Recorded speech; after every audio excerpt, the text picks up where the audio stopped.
Helen Rosenthal, Chair of the Committee on Women, calling this meeting to order. Today, the committee will vote on our domestic violence package, intro number 351, sponsored by myself, a local law that would enhance reporting on certain domestic violence initiatives, indicators, and factors, and require reporting from the Mayor's Office to End Domestic and Gender-Based Violence and the NYPD. Introduction 371, sponsored by Councilmember Salamanca, a local law that relates to outreach to help cosmetologists recognize the signs of domestic violence in their clients, and which would require NGBV to report on outreach annually. I'm really very impressed and proud of Councilmember Salamanca for passing this bill. This is a program that has worked in Illinois. And Introduction 542, sponsored by Councilmember Lanceman, a local law that related to providing service satisfaction surveys at family justice centers in the 5 boroughs. As I've said before, domestic and gender-based violence represents serious and complex issues that can affect any New Yorker, regardless of identity. Women, men, transgender, and gender nonconforming individuals of every race, religion, culture, and status are impacted. These acts of violence constituted of power dynamics that reflect greater trends in our society, which disproportionately harm the most vulnerable and marginalized among us. The current crime trends across the city requires us to ask ourselves whether we are appropriately allocating resources to fight domestic violence. Passing this domestic violence package makes strides to answer that question and provide New Yorkers with the response that they deserve. I would like to thank the staff of the Committee on Women, including Counsel Brenda McKinney, Policy Analyst Chloe Rivera, and Finance Analyst Monica People for all their help in preparing for this hearing, as well as my Legislative Director, Ned Terrace, and if we could call Committee Clerk for the vote. William Martin, Committee Clerk. Roll call vote, Committee on Women. All items are coupled. Chair Rosenthal. I vote aye. Thank you. Cumbo. I proudly vote aye, and I congratulate all of my colleagues for this important piece of legislation that's certainly going to help so many, particularly women in need, when they need it most. I proudly vote aye. Kalos. Aye and all. Lander. I vote aye and ask to be added as a co-sponsor onto these bills. Ayala. I vote aye. I vote 5 in the affirmative, 0 in the negative, and no abstentions. All items have been adopted by the committee. Thank you very much. This hearing is closed. Good morning and welcome to this hearing of the Committee on Governmental Operations. I am the chair of the committee, Councilmember Fernando Cabrera. Today we'll be holding a second hearing and a vote on proposed introduction 1325A, sponsored by Councilmember Levin, in relation to authorizing the creation of legal defense trusts. As we discussed previously at our first hearing on this bill, when a New York City public official is accused of a civil offense related to his or her official duties, he or she is entitled on the state law to public money to pay for his or her legal defense. When a public official is accused of a criminal offense related to his or her duties, local law allows for the law department in its discretion to provide public resources for his or her legal defense. However, when a public official or his or her staff is accused of or investigated for a criminal or civil offense that is unrelated to their official duties, such as in relation to a political campaign, issue, advocacy, or certain governmental or administrative issue, there is no law that allows for the use of public funds to pay for the legal defense or the legal defense of anyone else involved in the matter. In 2017, the Conflict of Interest Board, also known as COIB, issued an advisory opinion which said that public officials could not raise funds above $50 per donor for the legal defense. That opinion, however, did acknowledge the occasional need for public officials to raise money for the legal defense, just as any private citizen might need, and indicated that additional local legislation will be necessary for a proper legal defense fund to be established in New York City. This bill, which was recently heard and has since been amended, is meant to meet that need that was identified by the Conflict of Interest Board. It will establish a legal framework for public officials and non-public officials involved in a matter to establish legal defense trusts to fundraise for the legal defense. Proposed introduction 1325A would allow public officials to create standalone trusts to pay for certain criminal and civil matters, as long as those expenses are already being paid by the city. It will set a donation limit of $5,000 $1,000 per donor and will place restriction on who could donate to a legal defense trust. Lobbyists, people doing business with the city, corporations, and LLCs will not be allowed to donate, and all donations will have to be reported to COI on a quarterly basis and posted online. The bill will include enforcement mechanism and have substantial fines for violations of the law. Since introduction, the bill has been amended to clarify that it should not be interpreted as prohibiting or limiting certain expenditures already permissible under the Campaign Finance Act. It also been amended to require disclosure information to be posted online in a machine-readable format. Finally, it has been amended to require COI to conduct semi-annual reviews, biannual audits, and a final audit upon dissolving of a trust. I will now ask the clerk to call the roll. William Martin, Committee Clerk. Roll call vote, Committee on Governmental Operations. Introduction 1325A. Chair Cabrera. Aye. Kalos. Aye. Mizell. Powers. Can I have permission to explain my vote, please? Absolutely. Thank you. I have deliberated on this bill since its inception, but which was only 2 weeks ago. And I, have really, kind of discussed both the premise of the bill and then the actual logistics of it and how it would be implemented. And I'm voting aye, but I wanted to just raise a couple of ideas that have been brought up throughout this process that I think that the council should take a step back after this and reevaluate some parts of the bill. For starters, I think that even yesterday we received, because of the short time frame here, we've received some commentary from Citizen Union. I know I've seen from Campaign Finance Board asking questions about how this would be implemented, particularly relative to the campaign finance regulations that we have in place already.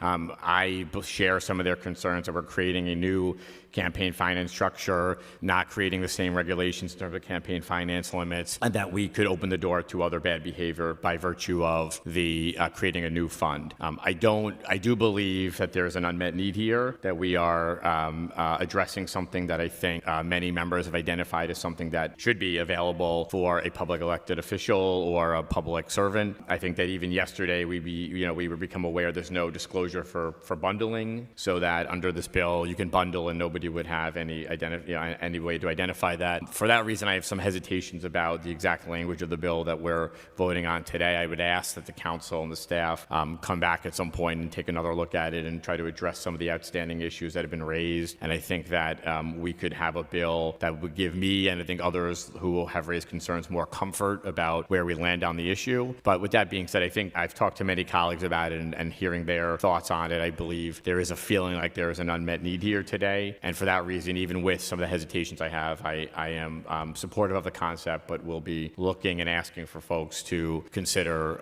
further additions to the bill that will help clarify and give more comfort around some of the issues that have been raised in the last few days. And just the last thing I'd say is I think a bill like this should really have a little more time for deliberation in the future. And with that, register my vote. Thanks. Yeager. Mr. Chairman, may I be excused to explain my vote? Absolutely. Thank you. Mr. Chairman, I agree with what my colleague, Councilman Powers, has said. I do believe that there are better things we could have done with this bill, and frankly, in a perfect world, this bill wouldn't be necessary. I believe it was necessitated by erroneous advice from the Conflicts of Interest Board, which went back on previous advice that it had indicated that there was a mechanism by which people who needed to avail themselves of these trusts were able to do so, and then changed its mind, essentially, with a new advisory opinion, which necessitated this legislation. We don't live in a perfect world, unfortunately, and I don't want to let the perfect be the enemy of the good.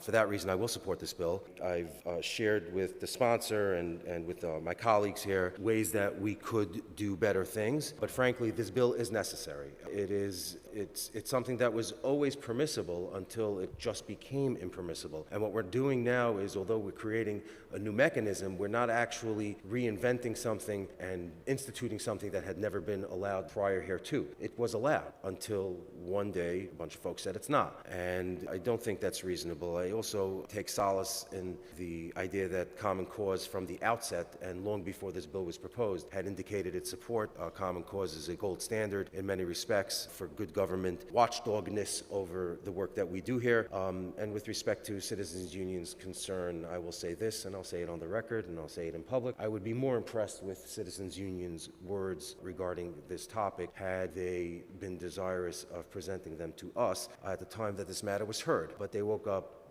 like a couple of seconds ago with their important advice to us. They did not show up at the hearing. The Campaign Finance Board sent over its testimony. They weren't here at the hearing to help us navigate some of the questions that we had. For example, my question about whether or not the Conflicts of Interest Board would need to build something from scratch or could rely on the Campaign Finance Board to allow the Conflicts of Interest Board to use the tool that the taxpayers already paid for, the C-SMART system. And that's something that I'll be following up with after the adoption of this bill. And I hope to have some of my colleagues support me with an idea, whether it's by bill or whether it's by working with the agencies, to ask the CFB to simply do a slight build-out of their C-SMART tool to make it more efficient for the Conflicts of Interest Board to manage this, and also to provide the compliance that CFB knows its C-SMART tool actually provides so well. To you folks up there, thank you very much for being here. I vote aye, and I am glad that my colleagues are here to support this bill. Thank you, Mr. Chairman. By a vote of 5 in the affirmative, 0 in the negative, and no abstentions, item has been adopted by the committee. I want to say that your comments to both of my colleagues are duly noted. We will follow up and fully agree. Hey, good morning and welcome to today's Finance Committee meeting. My name is Councilmember Daniel Drum, and I'm the chair of the committee. Thank you all for being here. Today, the committee will be voting on 5 items: proposed intro 1143A, proposed intro 1038A, a transparency resolution, and 2 Article 11 property tax exemptions. Let's start with introductions. First, we have proposed intro 1143A, which I have sponsored. The bill will establish 3 new types of income-based installment agreements available to low-income homeowners earning up to $58,399 a year, where the property is their primary residence. Currently, when a property owner owes property tax arrears, they can enter into an installment agreement with the DOF in order to pay back the amount owed over time. If you are in an installment agreement, then your property won't be included in the lien sale. The agreements can be entered into for a period up to 10 years with as little as $0 in down payment. The amount of each installment is calculated without regard to income or ability to pay.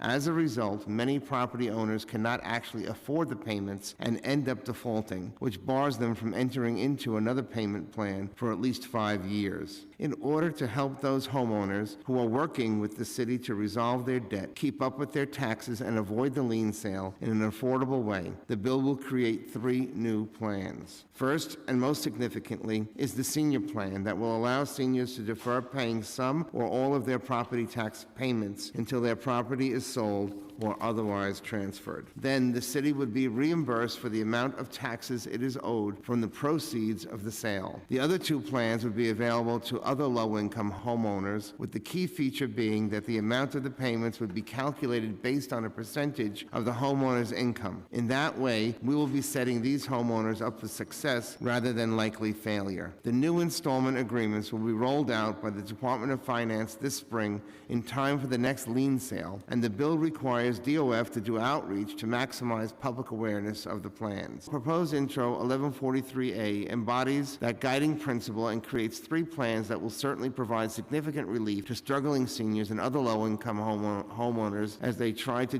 juggle their bills, pay their property taxes, and afford to stay in their homes. Next, we have proposed intro 1038A, sponsored by Councilmember Grodenchik. This bill would increase the threshold for when an income-producing property is required to provide a statement of income and expense certified by a certified public accountant in order to receive an assessment reduction by the Tax Commission. Currently, income-producing properties with an assessed value of $1 million or more are required to submit such certification. This threshold was first set by Local Law 1973 and has not been adjusted since then. In order to update this amount to reflect today's values, this bill would increase the threshold to properties with an assessed value $5 million or more, indexed every 5 years to the overall assessments in Class 2 and Class 4. Thank you. Next is the transparency resolution, which sets forth the new designations and changes in the designation of certain organizations receiving local and youth discretionary funding and funding pursuant to certain initiatives in the budget. Organizations appearing in the resolution have not yet completed the pre-qualification process conducted by the Mayor's Office of Contract Services, the Council, or another entity are identified in the attached charts with an asterisk. As with with all transparency resolutions, council members will have to sign a disclosure form indicating whether or not a conflict exists with any of the groups on the attached list. Lastly, we have 2 Article 11 property tax exemptions, both of which are in Councilmember Ydanis Rodriguez's district in Manhattan. The first is Fort George HDFC, which would require partial 40-year exemption to preserve 45 units of affordable rental housing. The second is 9-21 Sherman Avenue, which would receive a full 40-year exemption to preserve 92 units of affordable rental housing. Councilmember Rodriguez is supportive of these actions. Those are all of today's items. We're ready to go, and our clerk, Burley Martin, is here, and I'm going to ask him to call the roll. William Martin, Committee Clerk. Roll call vote, Committee on Finance. All items are coupled. Chair Drum. I vote aye. Cohen. Cumbo.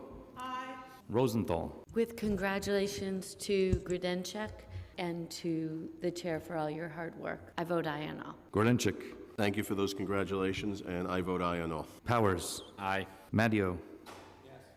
Moya. Aye. Councilmember Adams. I vote aye.